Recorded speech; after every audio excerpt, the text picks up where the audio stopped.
ഇന്ന് സൺഡേ ആയിട്ട് ഇവിടെ പഞ്ചാബിലെ ഫിഷ് മാർക്കറ്റിൽ പോയിട്ട് കുറച്ച് മീൻ മേടിച്ചു കേട്ടോ. 2 മീൻ മേടിച്ചു. ഈ മീനിൻ്റെ പേര് കേട്ടിട്ട് ഞാൻ ഞെട്ടിട്ടോ.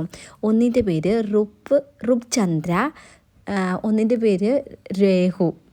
ഇങ്ങനെയാണ് കേട്ടോ അവർ പറഞ്ഞത്. എനിക്ക് ആദ്യമൊന്നും മനസ്സിലായില്ല. ഞാൻ പറഞ്ഞു ഉമേഷേട്ടാ എനിക്ക് തോന്നുന്നുണ്ട് ഇവരുടെ പേരാ പറയണേ തോന്നുന്നു, ഒന്നുകൂടി ചോദിച്ചു നോക്കാൻ പറഞ്ഞു കേട്ടോ. എന്നിട്ട് പറഞ്ഞു നിങ്ങളുടെ പേരല്ല ചോദിച്ചത്, ഫിഷിൻ്റെ പേരാ പറഞ്ഞപ്പോൾ ഫിഷിൻ്റെ പേര് തന്നെയാണ് പറഞ്ഞു. എനിക്ക് റുപ്ചന്ദ്ര എന്നൊക്കെ പറഞ്ഞപ്പോൾ ഒരു മനുഷ്യൻ്റെ പേര് പോലെ തോന്നിയിട്ടോ. അങ്ങനെ പറഞ്ഞതെങ്കിൽ ഞാൻ കേട്ടതിൻ്റെ കുഴപ്പമാണെന്നല്ല, ഞാൻ കുറേ വട്ടം ചോദിച്ചിട്ടാട്ടോ എനിക്ക് മനസ്സിലായത്. അങ്ങനെ ഞാൻ എഴുതിയെടുത്തിട്ടാണ് വന്നത് ഇതിൻ്റെ പേര്. നമ്മുടെ നാട്ടിൽ ഇങ്ങനത്തെ പേരൊന്നും ഇല്ലല്ലോ. അങ്ങനെ നമ്മൾ ഫിഷൊക്കെ മേടിച്ച് വീട്ടിലെത്തിയിട്ടോ. ഇത് രണ്ടും വൃത്തിയാക്കാൻ പെട്ട പാടെ എനിക്കേ അറിയുള്ളൂ കേട്ടോ. എനിക്ക് ഭ്രാന്ത് പിടിച്ചു, കുറേ സമയം എടുത്തു കേട്ടോ. അങ്ങനെ നമ്മൾ ഇന്ന് കുറച്ച് കറി വെക്കാമെന്ന് വിചാരിച്ചു, കുറച്ച് വറക്കാമെന്ന് വിചാരിച്ചു.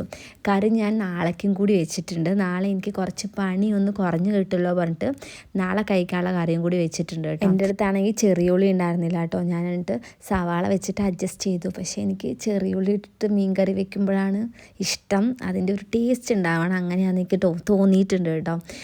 നമ്മൾ എല്ലാ കറിയും ഒക്കെ വെച്ചിട്ട് ഒരു ഡ്രസ്സ് സ്റ്റിച്ച് ചെയ്യാണ്ടായിരുന്നു കേട്ടോ. നൈവ് കുട്ടിയുടെ അവളുടെ ബർത്ത്ഡേക്ക് ഞാൻ സ്റ്റിച്ച് ചെയ്ത് കൊടുത്തിട്ടുണ്ടായിരുന്നില്ല. അവളുടെ എല്ലാ ബർത്ത്ഡേക്കും ഞാൻ സ്റ്റിച്ച് ചെയ്യാറുണ്ട് കേട്ടോ. അപ്പോൾ ഞാൻ വിചാരിച്ചു ഒരു കുഞ്ഞ ഡ്രസ്സും തയ്ച്ചിട്ട് ഒരു ചെറിയ ക്രീം കേക്കും ഉണ്ടാക്കി കൊടുക്കാമെന്ന് കേട്ടോ. എപ്പോഴാണ് സെലിബ്രേറ്റ് ചെയ്യാമെന്ന് തീരുമാനിച്ചിട്ടില്ല. എൻ്റെ ഇതൊക്കെ എപ്പോഴാണോ തരുന്നത് അന്ന് സെലിബ്രേറ്റ് ചെയ്യാമെന്ന് വിചാരിച്ചു കേട്ടോ. കുറച്ചുകൂടി സ്റ്റിച്ച് ചെയ്യാനുണ്ട്. അപ്പോൾ ശരി, ടാറ്റാ, ബൈ ബൈ.